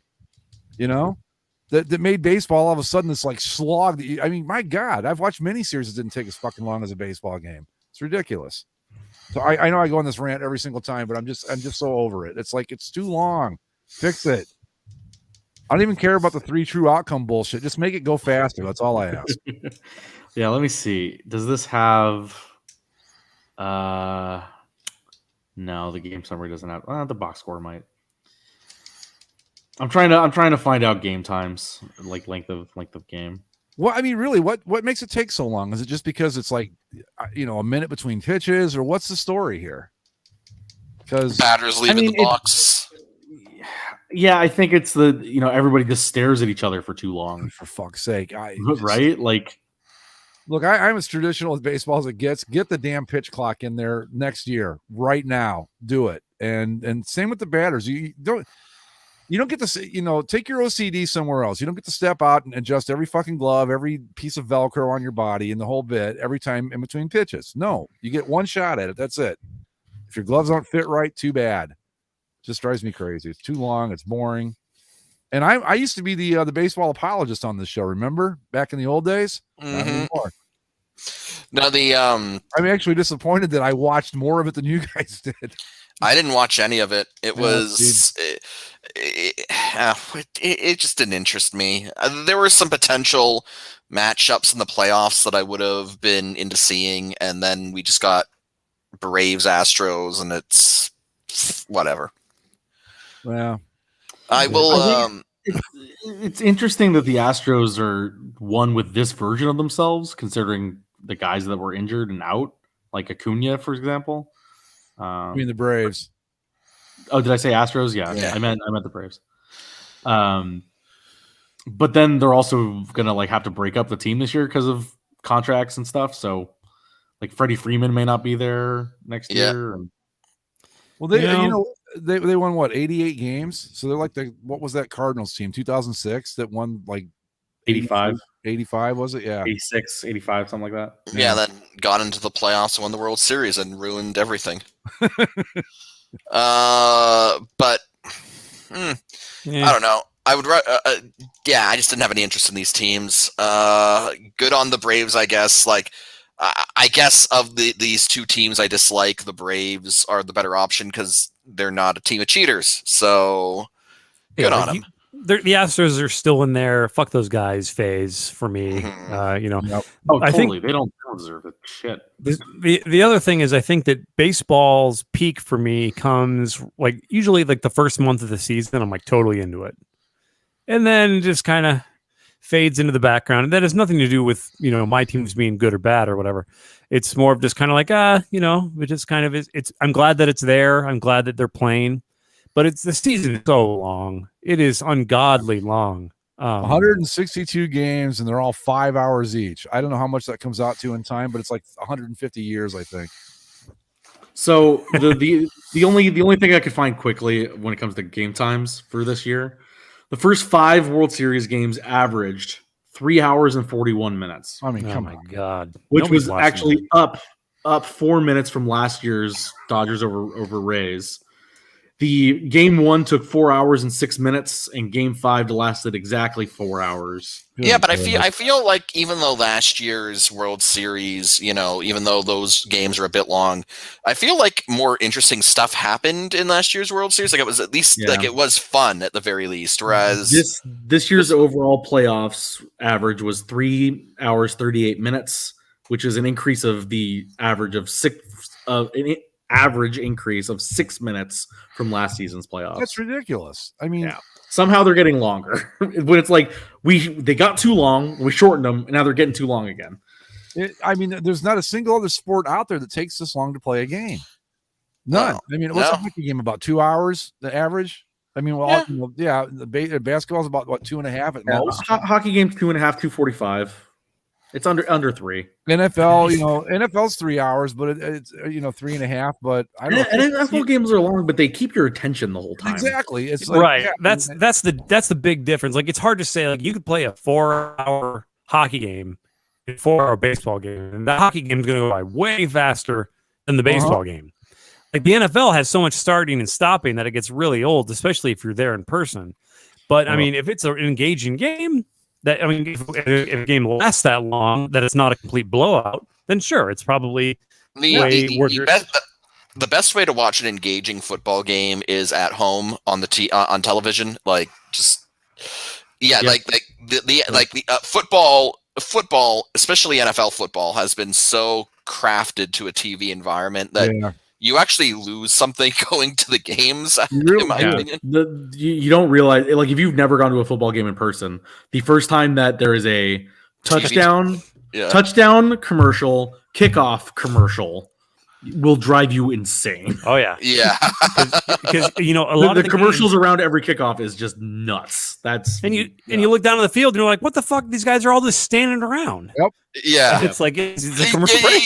Yeah, they're just you yell, play football. That's when the high school games go by really quick because they don't have any of that. Greg, I beg to differ sometimes. Well, sometimes, like when we would televise and we'd be like, hold on until we get back. But they were like, it was like a minute break or whatever. But like, Yeah, no, the break in California, they're probably televising them with spots in the whole bit, Well, right? no, not even that. There are some. Here's my perfect high school football game: two teams that run the football. Oh yeah, and don't take penalties. Yep. Because you can get out of there in 2.5 hours and it'll be clean and great and perfect. But then you get, as time has changed and, you get some of these elite teams that have these kids that are trying to make major colleges and they throw the ball 50 times a game and there's 20 incompletions and each team takes 12 penalties and the referees don't know where the fuck to spot the football. And I just keep looking at my watch like, oh my God, it is 9:45 and the third quarter just ended. Let me go home. The worst is, I don't know if they have it out there. I'm sure teams do it, but like here, the really bad teams decide, let's run the spread. Mm-hmm. And then so that you've got horrible players with a quarterback that couldn't hit the fucking ground if he fell off the roof. And they're throwing the ball like 40 times a game. So it's like, not only are they terrible, but they're like just taking way Question: too long. How long does the average Bishop Sycamore game last? Well, that's like if a tree fell in the forest, Mike. That's a philosophical question. Well, and the other thing that you want to root for is a blowout because then you get that you get that sweet, delicious running clock. Yes. Oh, running Nothing clock. better. So cool. Nothing better. But yeah, so the World Series, I don't know. I don't know what happened to me in baseball. We kind of split up, and that's been the end of it. So. They announced the MVP finalists today. If you care for baseball, yep, Shohei Ohtani's got to be one of them, right? Yeah. So for the AL, it's Vlad Guerrero Jr., Marcus Semien of the Blue Jays as well, and Shohei Ohtani. Okay. And then in the National League, you got Fernando Tatis Jr. of the Padres, Juan Soto of the Nationals, and Bryce Harper of the Philadelphia Phillies. Well, that's a tough call because I don't think any of those teams made the postseason. None of those teams made the playoffs. Yeah, they're the real winners. Actually, none of the MVP candidates made the playoffs. That's weird, right? Blue Jays, Angels, Padres, Nationals, Phillies. That's how. See, this is what we're talking about. It's not like exemplary of why baseball is losing it, but like none of those the best players in the league, according to the people that watch this sport all the time, the best players in the league, the 6 best players in baseball this season, did not make the playoffs. But you want to know what's really strange about all of this? We can complain about how we didn't watch all day long. These playoffs, these Major League Baseball playoffs, did really well in terms of increasing youth viewership. Really? Yeah. Good for them, I guess. Ratings wise, did they get, ratings, like, TikTok ratings or something, or no, man. Like in terms of like teenagers and young adults, like these playoffs were up compared to past years. So wow, that's surprising. Well.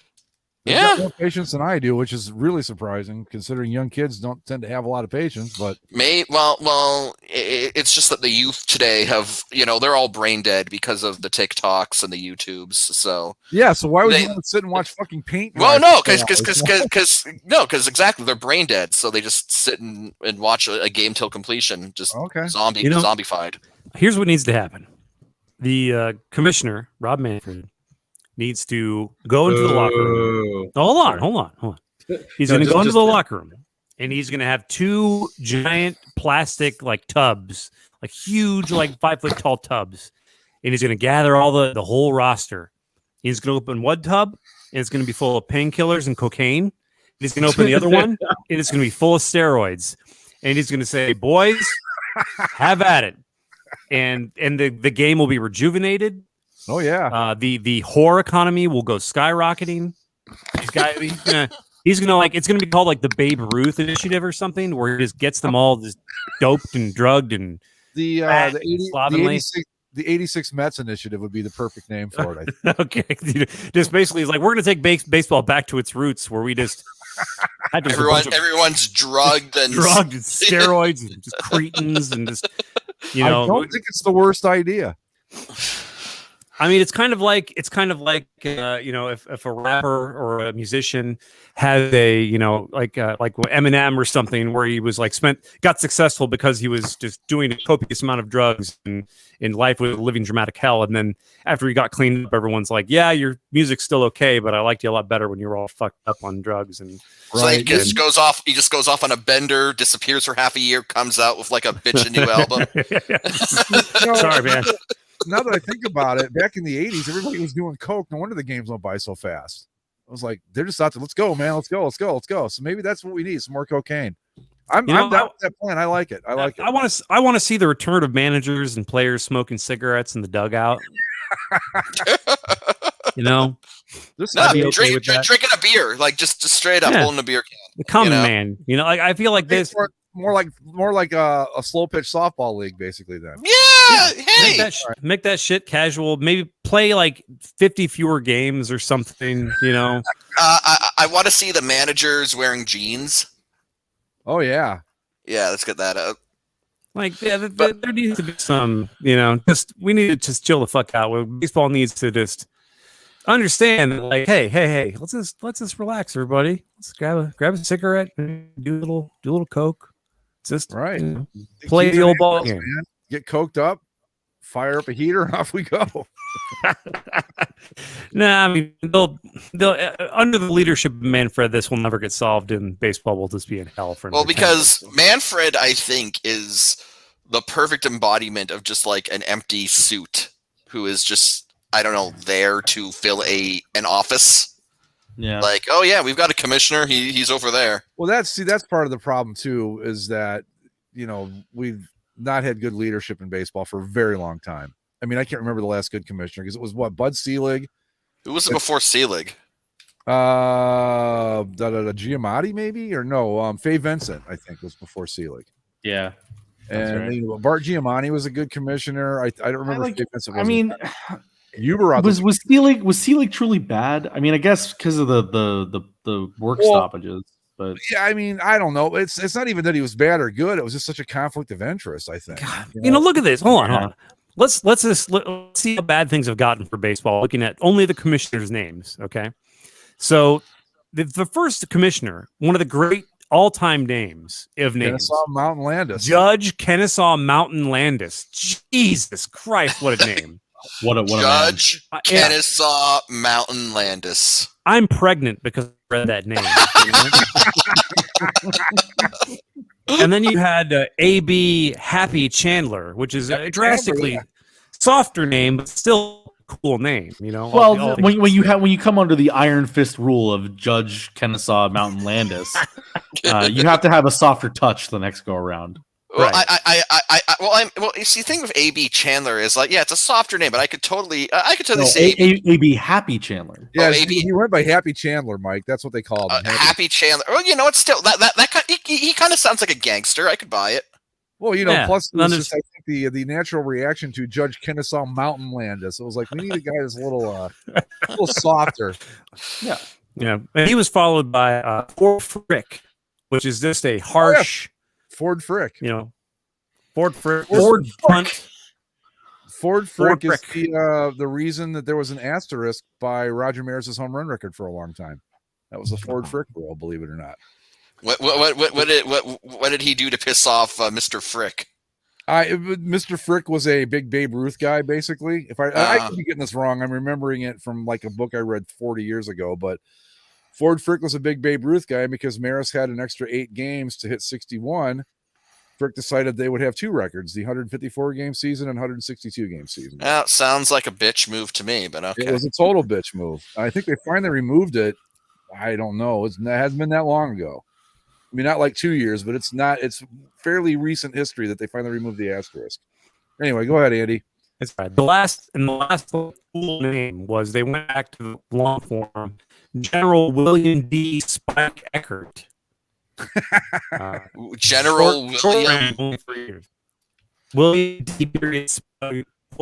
Spike Eckert. Oh, the aliens are abducting Andy again. Yes, they are. It's the Snyder drones, as I think Chaos Blast pointed out. Yeah. The Dan Snyder drones. What the fuck's going to happen with all that? I mean, when is that investigation going to come out? It's just not. Okay. Like every time the NFL is asked about it, they're kind of like, no, We're no working thanks. on it. No, they're just like, no, it's done. Yeah, we're not dealing with it. All right. Well, Like there's people in Congress now that have like asked them to subpoena documents and whatever, but it's like the NFL's kind of like, yeah, we'll think about it. All right. Whatevs. I look forward to the Washington. Andy's gonna. Yeah, he said finish without him. He's gonna. His internet's bad. Yeah, So we will remove happens. him from the. I blame the Bears.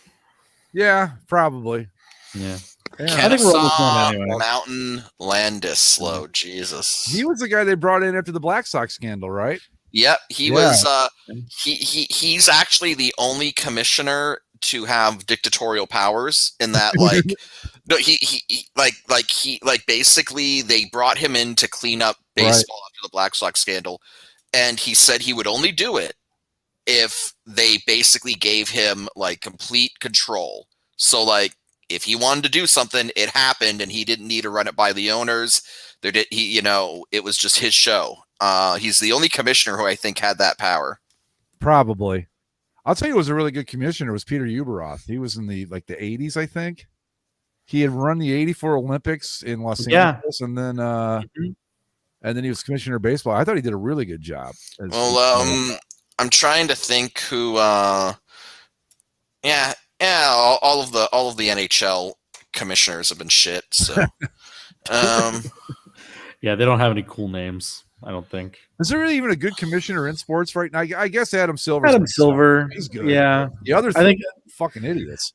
Yeah, I was actually having this conversation with my girlfriend over the weekend because we were talking about a report had come out last week that in the wake of the Blackhawks stuff that a notable player agent on Twitter, Alan Walsh, put out some tweets that were like, there's some owners that really are mad at Gary about this, and maybe this is the end of Commissioner Bettman's tenure. And it's like, one, consider the source, and two, the owners that matter will never turn on Gary because he keeps making them money. What are they mad about? What are they mad at Bettman for? Bettman's a scumbag, but he wasn't the one who covered up sexual assault. No, but he's still the leader of he allowed the Blackhawks to try to create their own independent investigation before. All right. I don't know. So interestingly enough, if we want to be technical about it, Gary Bettman is the only commissioner of the NHL. Right, because they were presidents before him. Yeah. Yes. I didn't know that. Yep. Until Bettman's hiring in '93, they were all considered presidents. Frank Calder, Red Dutton, Clarence Campbell, John Ziegler, and Gil Stein. So were Campbell and Calder, are they reasons for the the old Campbell? Yes. Okay. Yes. Yeah. Speaking Campbell of and Calder, Calder are the two that I remember. Yeah. The Chaos Blast pointed this out on our Twitter feed that the Rangers and the Flames locked up in a gorgeous jersey matchup the other night. They did, and the Rangers got killed. I go back to my Rangers. They lose 6-0. I'm like, well, fuck. I guess it's just the way it goes for me.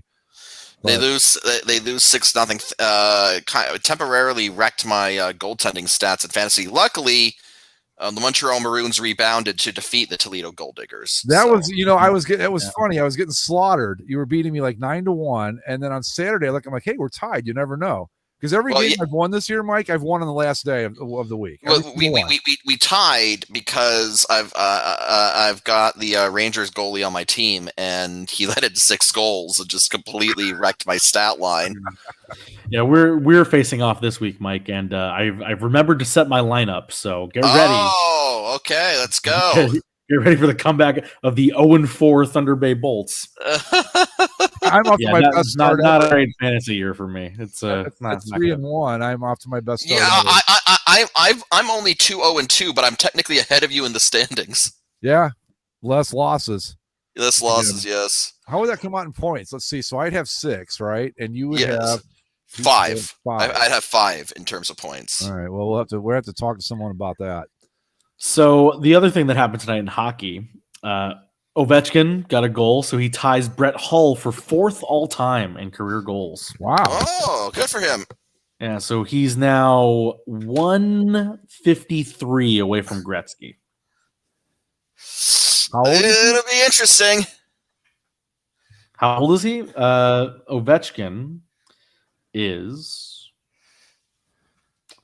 Why did this article that I have pulled up not mention his age? I think that's important. Well, it is important if you're gonna start, questioning can he touch Gretzky? He's 36 and he does have 4 years left on his contract. Yeah, but he'd have to score let's just say for on average 40 a year for the next 4 years. He's got 11 goals in 12 games this season. Really? He's leading the league in goals. Yeah, I don't know though, man. Like scoring that many goals at like say age 38, that's going to be tough, I think. Well, see, I think for some guys, yes. I think Ovi can do it because his contract goes until such and such time, but he can still play after that because he's, knock on wood, he's never truly been injured. Yeah. And honestly, the thing that's hurt Ovechkin the most in this chase is a lockout and a half. Right? Yeah. He's missed a season a lockout, a half season lockout, and then the COVID season. So he's missed basically 2 full seasons of potential goals. Well, let's just say, just for the sake of argument, let's say he only scores 35 in those 2 seasons, like 35 each. That's still 70 closer than he would be right now. Well, do we have any work stoppages on the horizon? It's no, I think we're actually okay for a little bit. Remember during the COVID season, they rushed together to fix the CBA, so that they can come back and play. Never say never. So I don't know. I think he might lose some speed, but he still has that slap shot, man, and it's incredible whenever he can really get a hold of one still. So I think if he doesn't get it, he will finish minimum second. Let me ask. Okay, so I'm almost positive that I might be getting this wrong, but I'm almost positive. Like if you took away all of Gretzky's goals, he would still lead in points by like some crazy margin. Yeah, his assists are insane. So his assists alone would still make him the highest. So even if Ovechkin gets the goals, it's not like no one will threaten Gretzky's points record. That's impossible. Like, yeah, Gretzky's points record is otherworldly. Yeah, especially because he has the only 200-point seasons in NHL history, and nobody's gonna get to that point. Like people were saying, like, oh, Crosby or not Crosby, McDavid is playing so great this season. He was averaging 2 points a game, 2 or 3 points a game early on. It's like, man, he's on a 200-point pace. But yeah, sure, maybe he'll get to like 130, 120, but that would be incredible for now. But nobody's going to get to the same numbers Gretzky did just because the game's different. Well, not only that, but it's incredible that we even have to talk about Ovechkin threatening this because otherwise, because like Gretzky for being 150 away from Gretzky, he's only 60 away from tying Gordie Howe for second. But once he gets to Gordie Howe, he still has 93 more goals to score after that. Well, and I'm not taking a thing away from Gretzky. I mean, I grew up watching him play. We had CBC in Toledo, and I got to see him a lot. I watched all those finals against the Islanders and all that. But something that, and I don't know that you can – the Connor McDavid comparison is kind of tough because I don't think Connor McDavid's got Yari Curry and Mark Messier and some of the other guys on those, and I'm when he plays with Leon Draisaitl half the game, sometimes it works, but they try to split him up more often now. And I'm not taking anything away from Gretzky because he was like the greatest hockey player I've ever seen, bar none, period. It's not even a debate after that. But those Oilers teams were really fucking talented, man. I mean, it wasn't like he was up there playing if there's any team that's going to challenge the Canadian, like the 70s or 40s Canadians teams for like the 2007 Anaheim Ducks. Oh no, it's the 1994 New York Rangers. It's got to be the 80s Oilers. Yeah. They were, I mean, just amazing to watch. And, but like I said, I'm not taking anything away from Gretzky. I mean, I watched the guy play when he was like 39 with the Rangers, and he was still the best fucking player on the ice as far as I was concerned. I mean, maybe not the most physically best, but Jesus. Well, that's what I mean, though. Like the thing with Gretzky and the thing with Ovechkin, like Ovechkin just knows how to score goals. Yeah. His physical attributes aside, he just knows where to be, knows how to place a puck. Like Teemu Solani, for example. Now, Teemu really lost his speed in his last couple of years, and even his hands went away to a certain extent.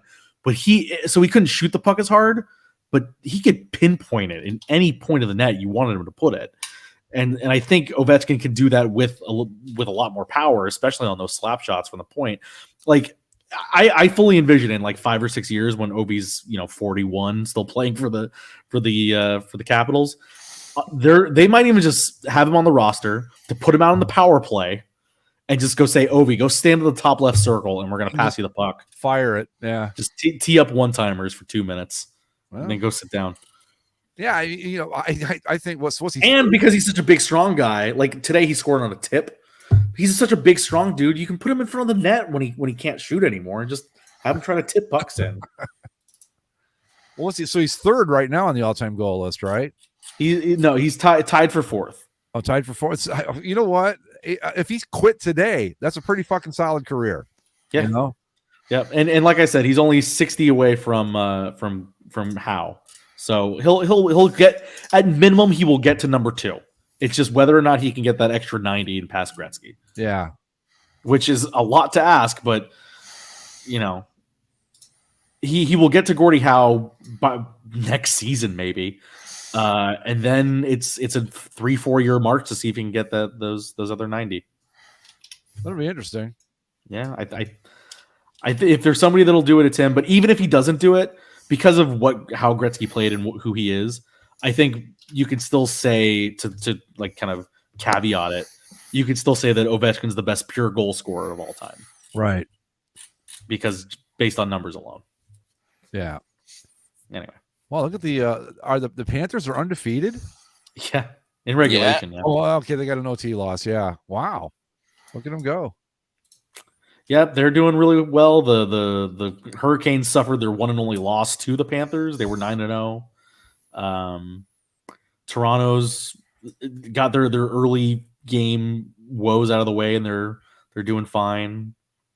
Why? I made the Ducks are being much better than they have any right to be, and Seattle is being a good expansion team and playing in last place. Good job, Seattle.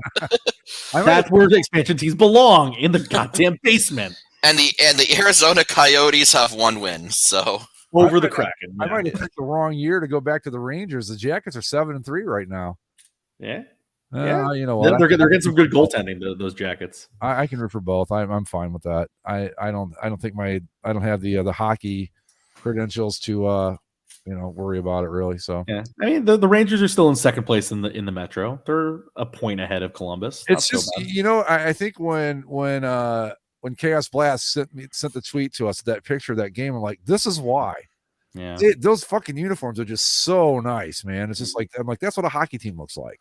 And as a young 90s fan boy that I am, the Ducks and Coyotes on Friday, the Coyotes wearing their Kachinas again, and the Ducks wore their orange Mighty Ducks uniforms.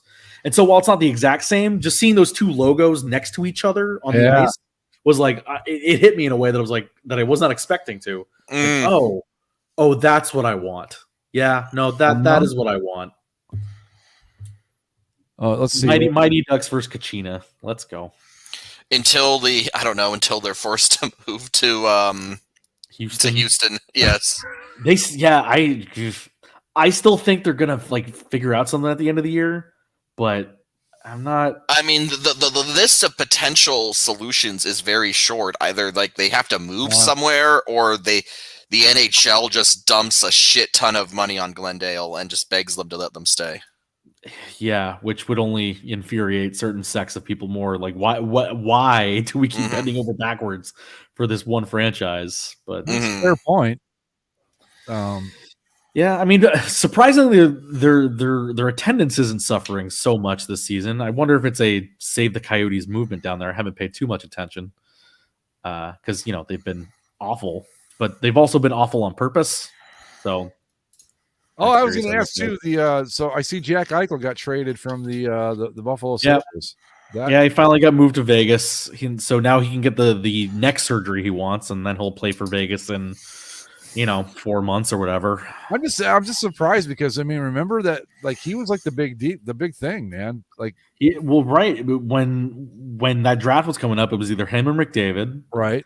And it's even if we get number 2, it's still a great pick. Yeah, we still get Jack Eichel, basically. Yeah, and it's not Jack Eichel's fault that the Sabres were the dumpster fire they were, but this I'm just glad that drama is done and we can stop talking about it, and and he can get the surgery he wants, and then hopefully he can round into being a good player. I'm not pleased that if he does become the player he's supposed to be, it would be for the Vegas Golden Knights, but the good thing to note is that, hey, you get a couple injuries on that team, and all of a sudden they're not very good. Wow, must suck, huh? Vegas. Well, some injuries, some losses, only 6-6. What are you doing? I really hope that this is the year that the wheels fall off and they just crater. I mean, they're only the positive thing for them is that even though they are not playing well and they have injuries, at the end of the day, they still play in the same division as the Kraken, Canucks, Kings, Sharks, and Ducks. So as much as I'm like, hey, the Ducks, they're playing well right now, I have no aspirations that this is going to sustain itself for a full season. And I fully anticipate Vegas, getting up back into the top spot of the division, not maybe the top spot, because Edmonton's actually playing very well right now. But yeah, look at the Oilers, 9-1. Hey. Yeah, I mean, did you see that goal McDavid scored on Saturday night? Jesus, that was beautiful. The McDavid on 5 goal. Yeah, against the Rangers, right? Yeah. I saw it. My God. And then, and I can taking a look at the standings. It looks like the Sabres have fallen back down to earth after. Yeah, they've righted back to their regular ways. The Montreal Canadiens have regressed significantly. That's the Stanley Cup finalist Montreal Canadiens, I'll have you know. That McDavid goal, it was I think the only thing it lacked was a couple guys off the bench just to be out there just to make it more difficult. That was unfucking believable. I'm like, the Rangers didn't exactly put up a fight against them. They just kind of said, "Oh God, he's coming in. What do we do? What do we do?" It was oh God, he's behind us. He basically scored on the entire fucking team. It's like, come on, man. So he literally beat all 5 players and the goalie. Yeah. So I need to ask you guys. Have you guys seen any? Have you guys watched any games on TNT? Yeah, I have a couple. I watched. What are you guys' thoughts on the coverage? The in-game stuff is for good. I mean, they took the play-by-play guys mostly from NBC, and the scoreboard is nice and compact. Has the shots on goal. That's a plus. Yeah. I like the little graphic they put on the ice during power plays to show you how much time's left, the same way they do with the shot clock during NBA games. Yes, that's very cool. Very yes. Nice. The intermission show is it's better than NBC's, but they're trying to do the inside the NBA. Hey, we're a bunch of hockey guys having a fun time talking about our sport, which is good. They're having a good time. I just laugh because God, between AEW wrestling and the NHL, I've watched more TNT in the last few months than I think I ever have in the past 10 years. Yeah, right? But I just when they turn on the end of a basketball game, they're like, "Hey, to come back to TNT tomorrow for Kings Blues." It's like, they're going to promote it during the thing that everybody else is actually watching. But I like the way that they're promoting the NHL games with the talking heads. They're like where it's just people just talking about the teams, and it's very kind of like, we know that a good portion of the people watching this network maybe don't know hockey, so we're trying to inform them about the teams and get them excited to watch these teams. Sure. It's a good format. It's a good format, but the thing that I laughed at was the other night they were trying to pump up Wild Coyotes.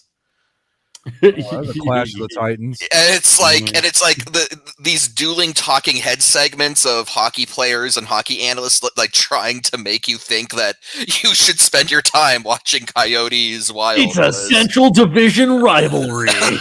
They're like trying to be like, it's like, how do you build this Coyotes team up? Because like for example, for the Kings, like they'll be like, oh, like the Kings, they'll surprise you. They're a sneaky good team, but like, what do you say about the Coyotes? Like, I don't like the Coyotes exist. Exactly, right? It's like it's not gonna be the argument. Like, hey, if you like hockey, watch this Coyotes game, and it will technically occur. You want to see some goal scoring? Well, they'll let up a few. Coyotes.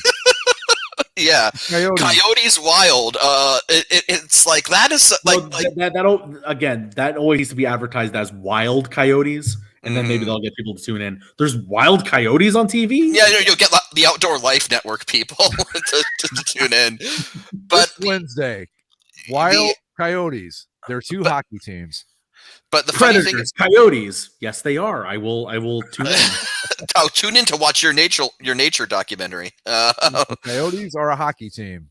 But the I don't know, like it's just funny. I always get a kick out of it when networks have to try to pump up these shit games between shit teams, but something about this Wild Coyotes talking head like commercial segment that TNT ran just made me chuckle, because it's like yeah, these teams are good, and it's like, yeah, but are they? Yeah. Yeah. Well, I mean, it's no worse than the Thursday Night Football blurbs. So two teams already looking to next year. I'm disappointed that we didn't get Texans Dolphins this week on Thursday night. Would that have not been perfect? 2-1-7 teams on Thursday night. To me, the perfect Thursday night game is Titans Jaguars. Like forever in our hearts. Always. Yeah. All right, guys, we're closing in on 2 hours. We should probably wrap up this bad boy. Yes, sir.